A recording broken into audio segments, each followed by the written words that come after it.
Audiobook O Poder do Agora. Capítulo 1. Você não é a sua mente. O maior obstáculo para a iluminação. Iluminação. O que é isso? Por mais de 30 anos, um mendigo ficou sentado no mesmo lugar, debaixo de uma marquise, até que um dia uma conversa com um estranho mudou sua vida. Tem um trocadinho aí para mim, moço? Murmurou, estendendo mecanicamente seu velho boné. Não, não tenho, disse o estranho. O que há nesse baú debaixo de você? Nada, isso aqui é só uma caixa velha. Já nem sei há quanto tempo sento em cima dela. Nunca olhou o que ela tem? Perguntou o estranho. Não, respondeu. Para quê? Não tem nada não. Dá uma olhada dentro, insistiu o estranho antes de ir embora. O mendigo resolveu abrir a caixa. Teve que fazer força para levantar a tampa e mal conseguiu acreditar ao ver que o velho caixote estava cheio de ouro. Eu sou o estranho sem nada para dar, que está lhe dizendo para olhar para dentro, não de uma caixa, mas sim de você mesmo.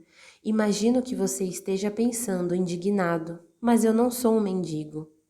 Infelizmente, todos que ainda não encontraram a verdadeira riqueza, a radiante alegria do ser e uma paz inabalável são mendigos, mesmo que possuam bens e riqueza material.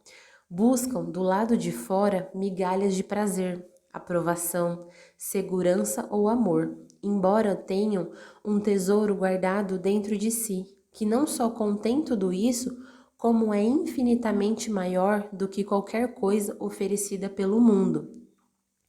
A palavra iluminação transmite a ideia de uma conquista sobre-humana, e isso agrada ao ego, mas é simplesmente o estado natural de sentir-se em unidade com o ser. É um estado de conexão com algo imensurável e indestrutível. Pode parecer um paradoxo, mas esse algo é essencialmente você e ao mesmo tempo é muito maior do que você. A iluminação consiste em encontrar a verdadeira natureza por trás do nome e da forma. A incapacidade de sentir essa conexão dá origem a uma ilusão de separação, tanto de você mesmo quanto do mundo ao redor. Quando você percebe, consciente ou inconscientemente, como um fragmento isolado, o medo e os conflitos internos e externos tomam conta da sua vida. Adoro a definição simples de Buda para a iluminação. É o fim do sofrimento. Não há nada de sobre-humano nisso, não é mesmo? Claro que não é uma definição completa. Ela apenas nos diz o que a iluminação não é. Não é sofrimento. Mas o que resta quando não há mais sofrimento? Buda silencia a respeito. Esse silêncio implica que teremos de encontrar a resposta por nós mesmos.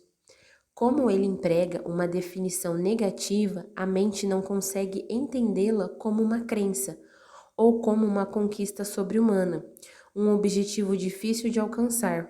Apesar disso, a maioria dos budistas ainda acredita que a iluminação é algo apenas para Buda e não para eles próprios, pelo menos não nesta vida. Você usou a palavra ser. Pode explicar o que quer dizer com isso? Ser é a eterna e sempre presente vida única, que existe além das inúmeras formas de vida sujeitas ao nascimento e à morte. Entretanto, o ser não está apenas além, mas também dentro de todas as formas, como a mais profunda, invisível e indestrutível essência interior. Isso significa que ele está ao seu alcance agora, sob a forma de um eu interior mais profundo, que é a verdadeira natureza dentro de você. Mas não procure aprendê-lo com a mente. Não tente entendê-lo. Só é possível conhecê-lo quando a mente está serena.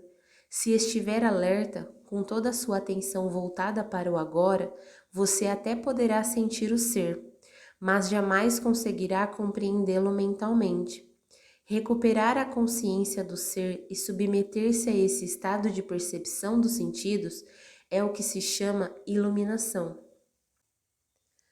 Quando você diz ser, está falando sobre Deus? Se estiver, por que não diz expressamente? A palavra Deus tornou-se vazia de significado ao longo de milhares de anos de utilização imprópria. Emprego-a ocasionalmente, mas com moderação.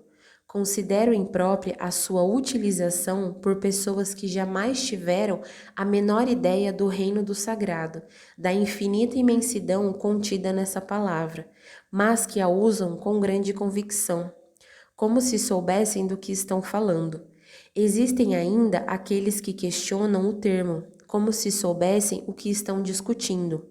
Esse uso indevido dá origem a crenças, afirmações e delírios absurdos, tais como o meu ou o nosso Deus é o único Deus verdadeiro. O seu Deus é falso, ou a famosa frase de Nietzsche: Deus está morto. A palavra Deus se tornou um conceito fechado. Quando a pronunciamos, criamos uma imagem mental, talvez não mais a de um velhinho de barba branca, mas ainda uma representação mental de alguém ou de algo externo a nós, e quase inevitavelmente alguém ou alguma coisa do sexo masculino. Tanto Deus quanto ser são palavras que não conseguem definir nem explicar a realidade por trás delas.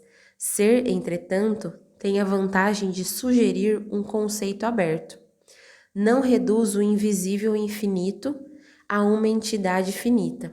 É impossível formar uma imagem mental a esse respeito. Ninguém pode reivindicar a posse exclusiva do ser. É a sua essência, tão acessível como sentir a sua própria presença, a realização do eu sou, que antecede o eu sou isso ou eu sou aquilo.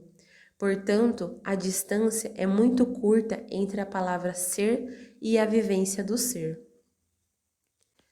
Qual o maior obstáculo para vivenciar essa realidade?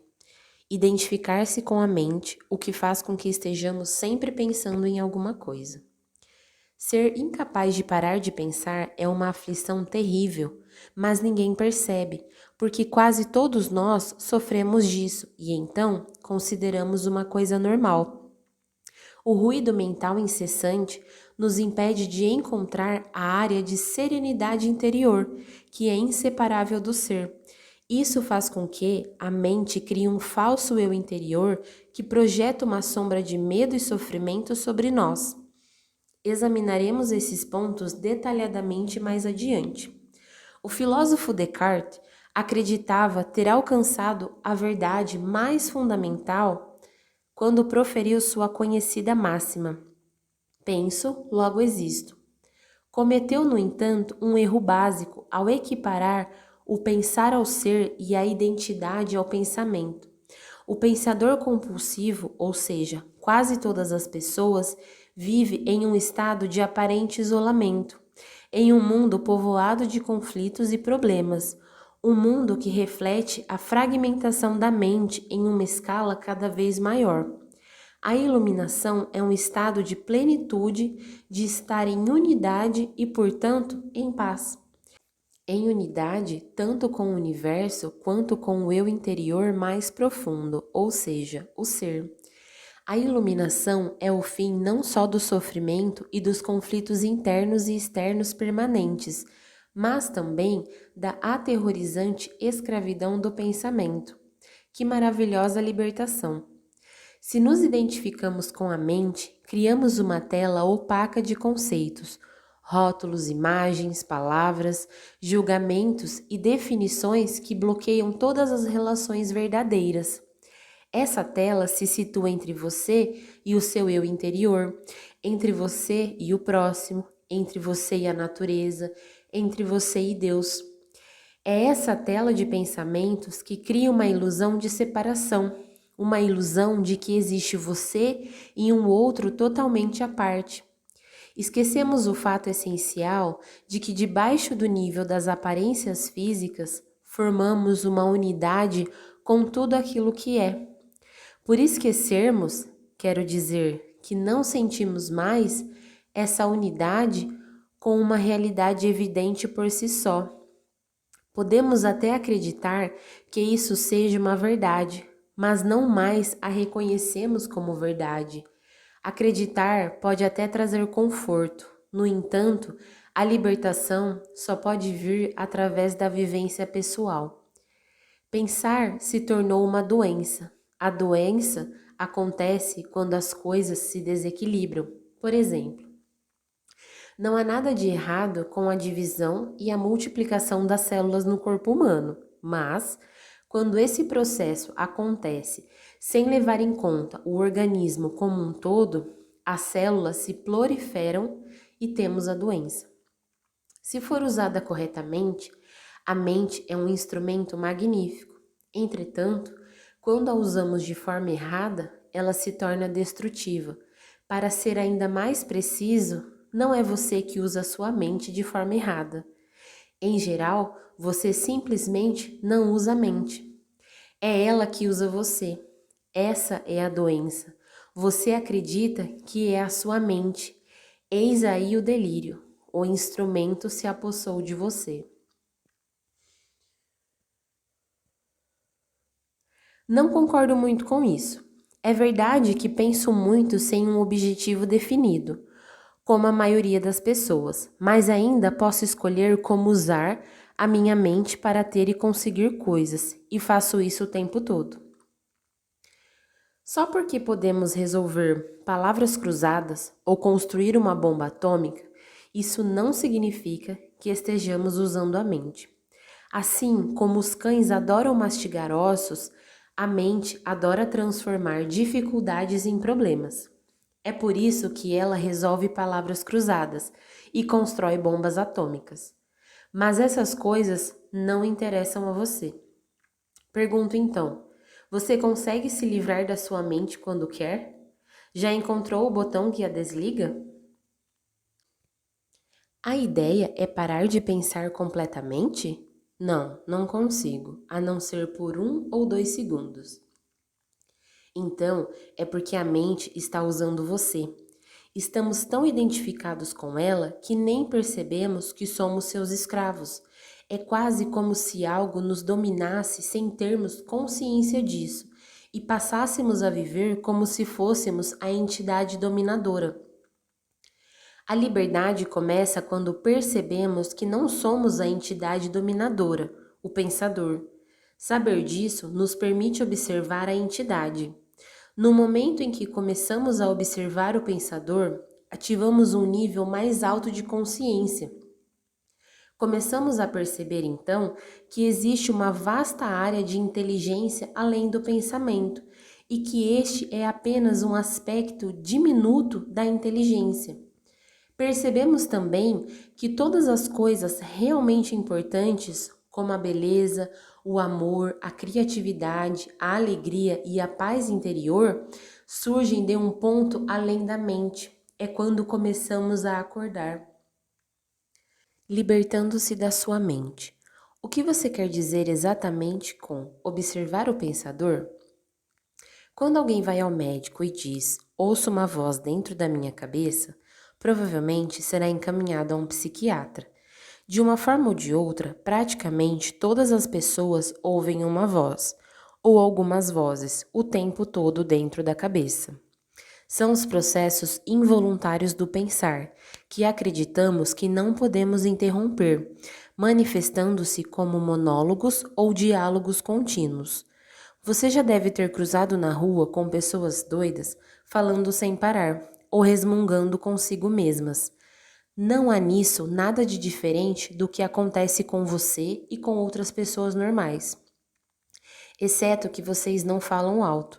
A voz comenta, especula, julga, compara, desculpa, gosta, desgosta e etc. A voz não precisa ser relevante para a situação do momento, pois ela pode estar revivendo o passado recente ou remoto, ou ensaiando ou imaginando possíveis situações futuras. Neste último caso, ela imagina sempre as coisas indo mal e com resultados desfavoráveis. É o que se chama de preocupação. Às vezes, essa trilha sonora é acompanhada de imagens ou filmes mentais. Mesmo que tenha alguma relação com o momento, a voz será interpretada em termos do passado. Isso acontece porque a voz pertence à mente condicionada, que é o resultado de toda a nossa história passada, bem como dos valores culturais coletivos que herdamos. Assim, vemos e julgamos o presente com os olhos do passado e construímos uma imagem totalmente distorcida. Não é raro que a voz se torne o pior inimigo de nós mesmos. Muitas pessoas vivem com um torturador em suas cabeças, que as ataca e as pune sem parar, drenando sua energia vital. Essa é a causa de muita angústia e infelicidade, assim como de doenças. A boa notícia é que podemos nos libertar de nossas mentes. Essa é a única libertação verdadeira. Dê o primeiro passo neste exato momento. Comece a prestar atenção ao que a voz diz, principalmente a padrões repetitivos de pensamento. Aquelas velhas trilhas sonoras que você escuta dentro da sua cabeça há anos. É isso o que quero dizer com observar o pensador. É um outro modo de dizer o seguinte: ouça a voz dentro da sua cabeça, esteja lá presente, como uma testemunha. Seja imparcial ao ouvir a voz. Não julgue nada, não julgue ou condene o que você ouve, porque fazer isso significaria que a mesma voz acabou de voltar pela porta dos fundos. Você logo perceberá. Lá está a voz e aqui estou eu, ouvindo-a e observando-a. Sentir a própria presença não é um pensamento, é algo que surge de um ponto além da mente. Assim, ouvir um pensamento significa que você está consciente não só do pensamento, mas também de você mesmo, como uma testemunha daquele pensamento. Isso acontece porque uma nova dimensão da consciência acabou de surgir.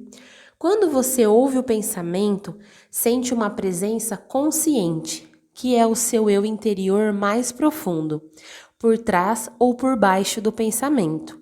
O pensamento, então, perde o poder que exerce sobre você e se afasta rapidamente, porque a mente não está mais recebendo a energia gerada pela sua identificação com ela. Esse é o começo do fim do pensamento involuntário e compulsivo. Quando um pensamento se afasta, percebemos uma interrupção no fluxo mental, um espaço de mente vazia. No início, esses espaços são curtos, talvez de apenas alguns segundos, mas aos poucos se tornam mais longos. Quando esses espaços acontecem, sentimos uma certa serenidade e paz interior. Esse é o começo do estado natural de unidade com o ser, que normalmente é encoberto pela mente. Com a prática, a sensação de paz e serenidade vai se intensificar. Na verdade, essa intensidade não tem fim. Você também vai sentir brotar lá de dentro uma sutil emanação de alegria, que é a alegria do ser.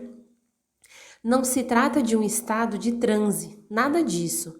Se o preço da paz fosse a perda da consciência e o preço da serenidade a falta de vitalidade e de vivacidade, então não valeria a pena. É exatamente o oposto. Nesse estado de conexão interior, ficamos muito mais alertas, estamos presentes por inteiro. Ao penetrarmos mais profundamente nessa área de mente vazia, como ela às vezes é chamada no Oriente, começamos a perceber o estado de pura consciência. Nesse estado, sentimos a nossa própria presença com tal intensidade e alegria que os pensamentos, as emoções, nosso corpo, o mundo exterior, tudo se torna insignificante comparado a ele. No entanto, não é um estado egoísta, e sim generoso. Ele nos transporta para um ponto além do que antes julgávamos ser o nosso eu interior. Essa presença é essencialmente você e, ao mesmo tempo, muito maior do que você. Em vez de observar o pensador, podemos também criar um espaço no fluxo da mente, direcionando o foco da nossa atenção para o agora. Torne-se consciente do momento. Isso é profundamente gratificante de se fazer. Agindo assim, desviamos a consciência para longe da atividade da mente e criamos um espaço de mente vazia, em que ficamos extremamente alertas e conscientes, mas sem pensar. Essa é a essência da meditação. Na vida diária é possível pôr isso em prática dando total atenção a qualquer atividade rotineira, normalmente considerada como apenas um meio para atingir um objetivo, de modo a transformá-la em um fim em si mesma. Por exemplo, todas as vezes que você subir ou descer as escadas em casa ou no trabalho, preste muito atenção a cada passo, a cada movimento, até mesmo a sua respiração. Esteja totalmente presente. Ou quando lavar as mãos, preste atenção a todas as sensações provocadas por essa atividade, como o som e o contato com a água, o movimento das suas mãos, o cheiro do sabonete e assim por diante. Ou então, quando entrar em seu carro, pare por alguns segundos depois de fechar a porta e observe o fluxo da sua respiração. Tome consciência de um silencioso, mas poderoso sentido de presença. Para medir, sem errar, o seu sucesso nessa prática, verifique o grau de paz dentro de você. Portanto, o passo mais importante na caminhada em direção à iluminação é aprendermos a nos dissociar de nossas mentes. Todas as vezes que criamos um espaço no fluxo do pensamento, a luz da nossa consciência fica mais forte. Um dia você pode se surpreender sorrindo para a voz dentro da sua cabeça, como sorriria para as travessuras de uma criança. Isso significa que você não está mais levando tão a sério o que vai pela mente, pois o seu eu interior não depende dela. Iluminação, elevando-se acima do pensamento. O pensamento não é indispensável para sobrevivermos neste mundo? Nossa mente é um instrumento, uma ferramenta. Está ali para ser usada em uma tarefa específica e depois ser deixada de lado. Sendo assim, eu poderia afirmar que 80 a 90% dos pensamentos não só são repetitivos e inúteis, mas, por conta de uma natureza frequentemente negativa, são também nocivos. Observe sua mente e verificará como isso é verdade. Essa atitude causa uma perda significativa de energia vital. Esse tipo de pensamento compulsivo é, na verdade, um vício. O que caracteriza um vício? Simplesmente não termos mais a opção de parar. O vício parece mais forte do que nós.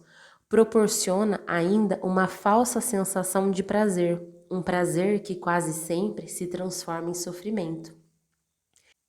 Por que temos de ser viciados em pensar? Porque estamos identificados com esse processo, já que a percepção do eu interior tem origem no conteúdo e na atividade de nossas mentes. Acreditamos que deixaríamos de existir se parássemos de pensar. No processo de crescimento, construímos uma imagem mental de nós mesmos, baseada em nosso condicionamento pessoal e cultural. Podemos chamar isso o fantasma pessoal do ego. Consiste em uma atividade mental e só pode ser mantido através do pensar constante. A palavra ego tem sentidos diferentes para pessoas diferentes, mas aqui significa um falso eu interior, criado por uma identificação inconsciente com a mente. Para o ego, o momento presente dificilmente existe. Só o passado e o futuro são considerados importantes. Essa total inversão da verdade explica por que, para o ego, a mente não é totalmente funcional. O ego está sempre preocupado em manter vivo o passado, porque pensa que sem ele não seríamos ninguém, e se projeta no futuro para assegurar a continuação de sua sobrevivência e buscar algum tipo de escape ou satisfação lá adiante. Ele diz assim: um dia, quando isso ou aquilo acontecer, vou ficar bem, feliz, em paz. Mesmo quando o ego parece estar preocupado com o presente, não é o presente que ele vê, porque constrói uma imagem completamente distorcida a partir do passado.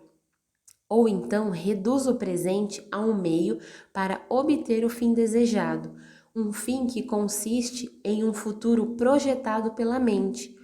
Observe sua mente e verá que é assim que ele funciona.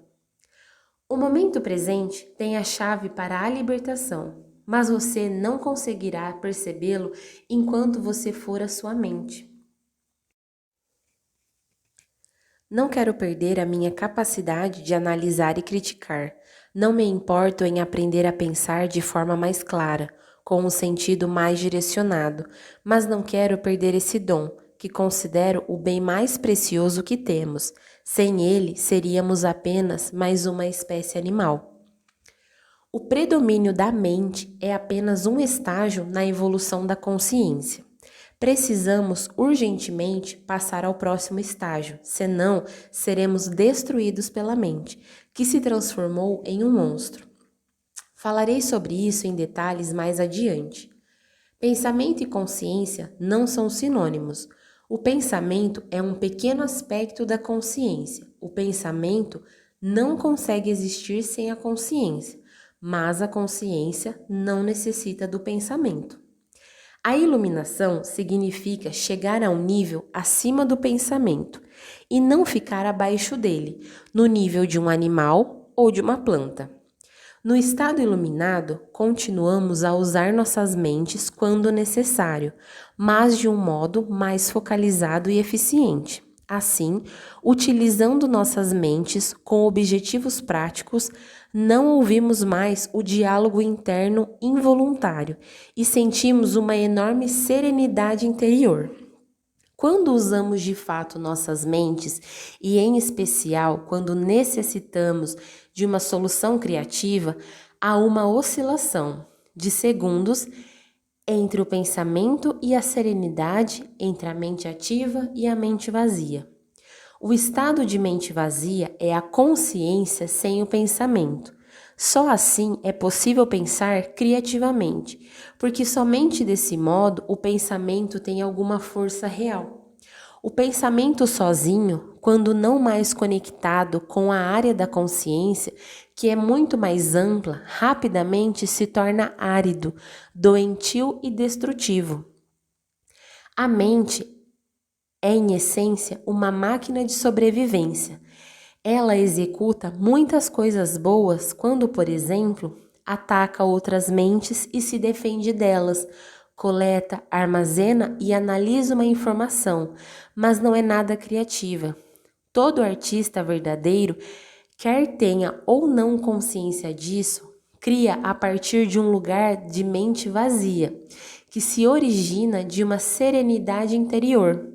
A mente, então, dá forma ao impulso criativo ou insight. Até mesmo os grandes cientistas têm relatado que as suas descobertas mais originais aconteceram em um momento de serenidade mental.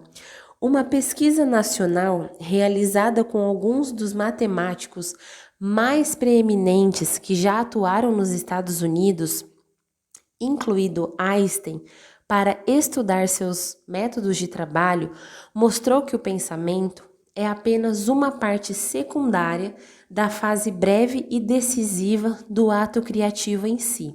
Logo, eu poderia dizer que a maioria dos cientistas não é criativa. Não porque não sabe pensar, mas sim porque não sabe como parar de pensar. Não foi a mente nem o pensamento que criou o milagre da vida ou nossos corpos. É claro que existe uma inteligência de uma dimensão muito maior do que a da mente, trabalhando para manter tudo isso funcionando. Como uma simples célula humana que mede 1/1000 de 25,4 milímetros pode conter instruções dentro do DNA que encheriam 1000 livros de 600 páginas cada um? Quanto mais aprendemos sobre o funcionamento do corpo, mais percebemos como é vasta a inteligência que age dentro dele e como sabemos pouco a esse respeito. Quando a mente se relaciona com o corpo, transforma-se na mais maravilhosa das ferramentas. Serve então a alguma coisa maior do que ela mesma. Emoção, a reação do corpo à mente. E quanto às emoções? Elas me dominam muito mais do que a minha mente. A mente, no sentido em que emprego o termo, não é apenas pensamento. Ela inclui nossas emoções, assim como todos os padrões de reações mentais e emocionais inconscientes. A emoção nasce no lugar onde a mente e o corpo se encontram. É a reação do corpo à nossa mente, ou podemos dizer, um reflexo da mente no corpo. Por exemplo, um pensamento agressivo ou hostil vai acumulando, aos poucos, uma energia no corpo, a raiva. O corpo está se preparando para lutar. Já a ideia de que nos encontramos sob uma ameaça física ou psicológica faz com que o corpo se contraia, o que é a manifestação física daquilo que chamamos de medo. As pesquisas têm mostrado que as emoções fortes causam até mesmo mudanças na bioquímica do corpo. Essas mudanças bioquímicas representam um aspecto físico ou material da emoção. Em geral, não temos consciência de todos os nossos padrões de pensamento. Só é possível trazê-los à consciência quando observamos nossas emoções.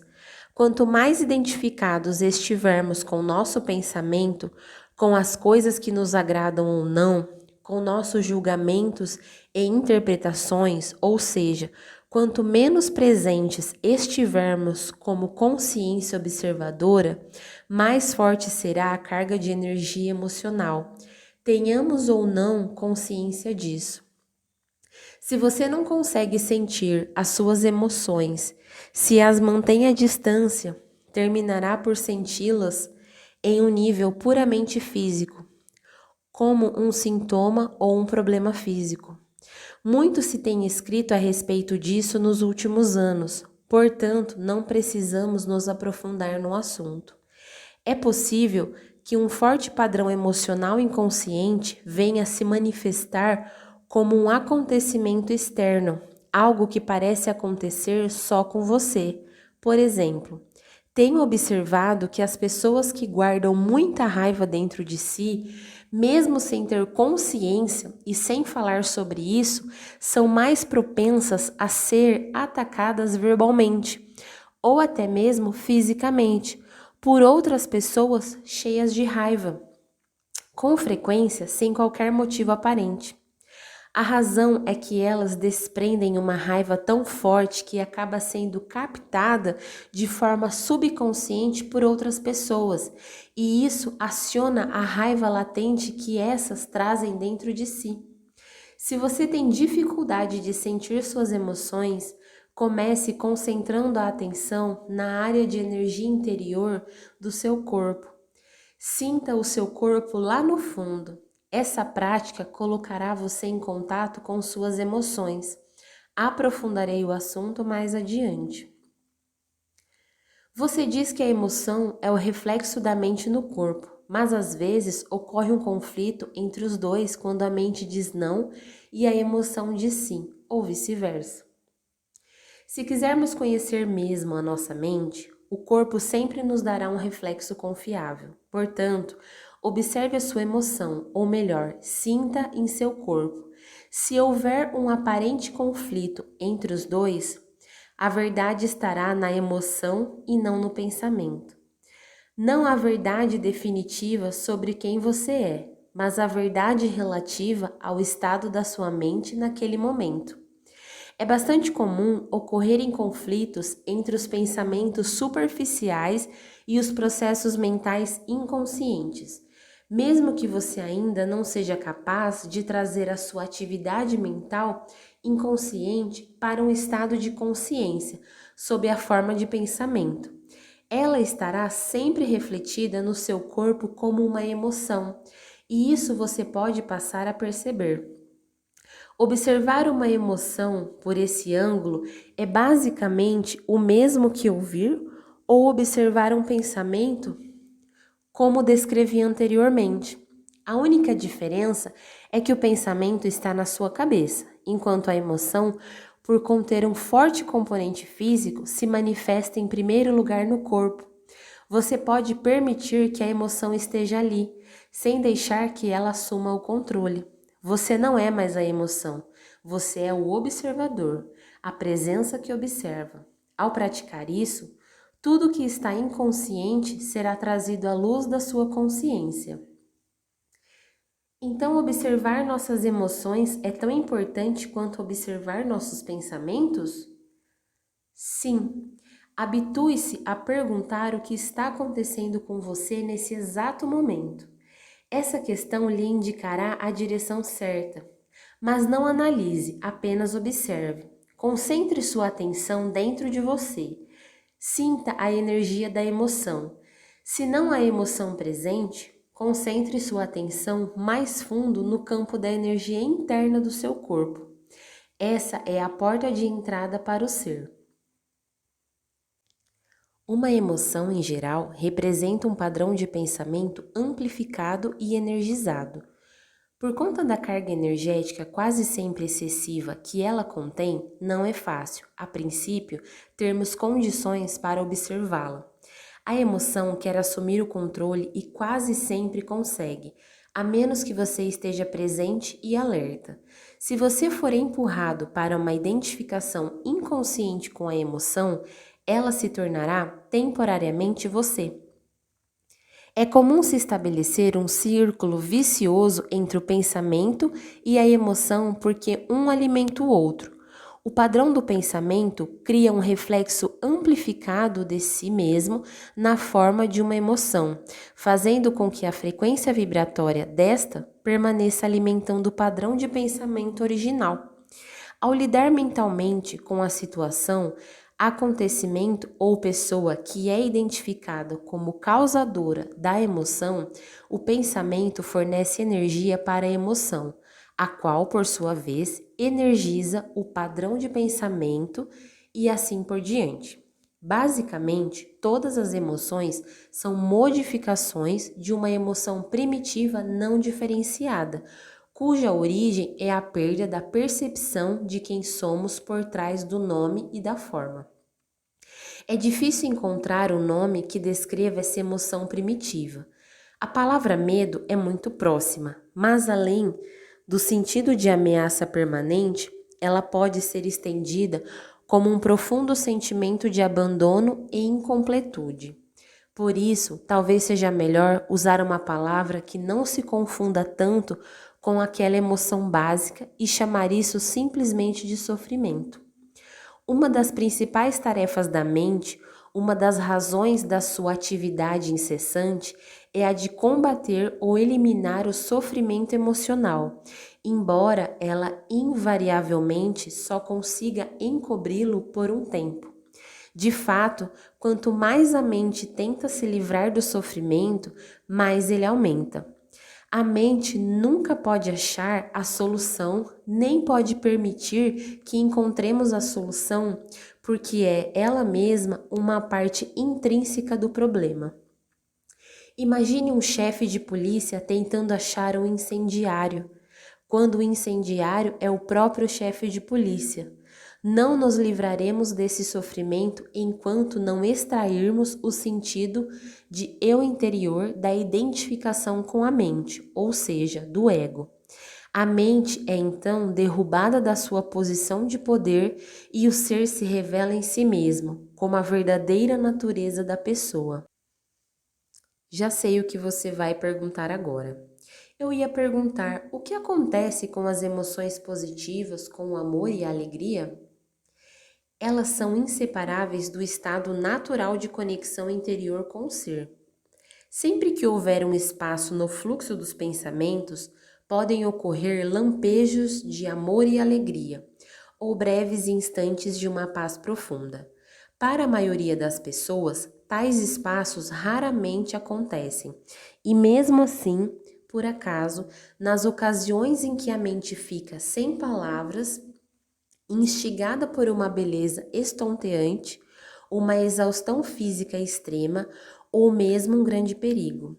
De repente se instala uma serenidade interior, e dentro dessa serenidade existe uma alegria sutil, mas intensa. Existe amor, existe paz.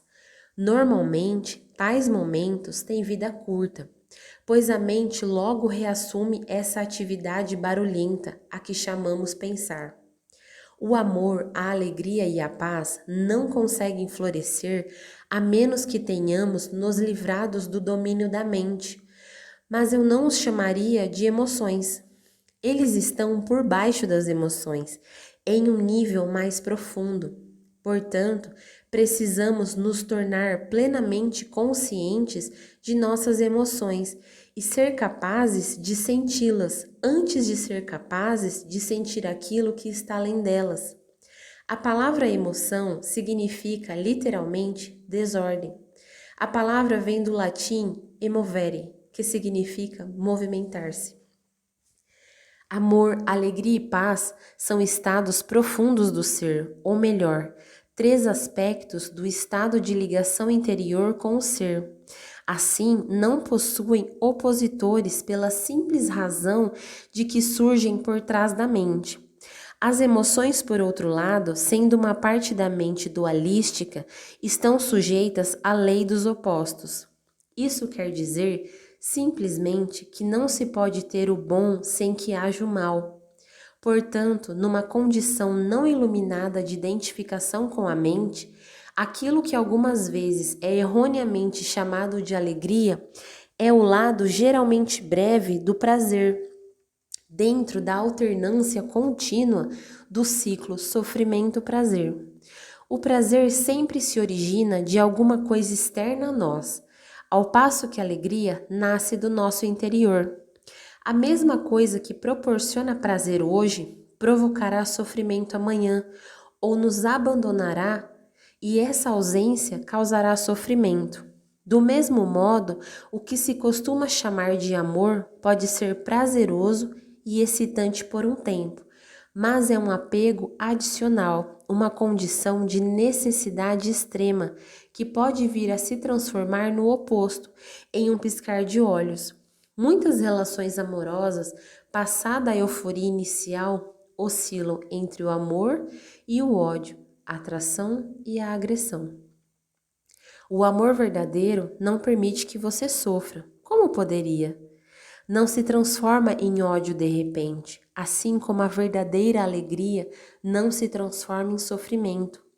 Antes de atingirmos a iluminação, antes mesmo de nos libertarmos de nossas mentes, podemos ter lampejos de alegria autêntica, de um amor verdadeiro ou de uma profunda paz interior, tranquila, mas intensamente viva.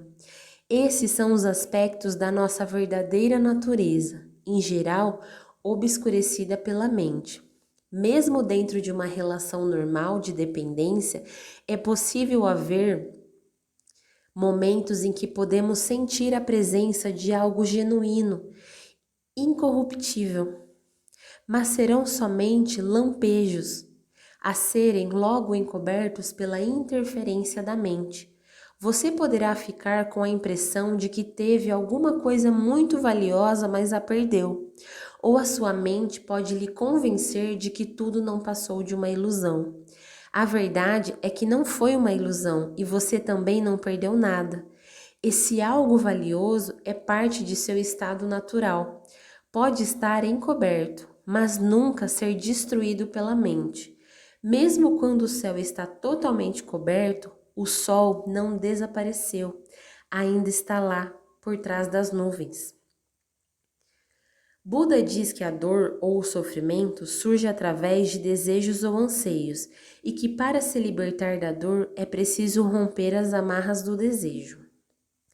Todos os anseios nascem da busca da mente por salvação ou satisfação nas coisas externas e no futuro, como substitutos da alegria do ser.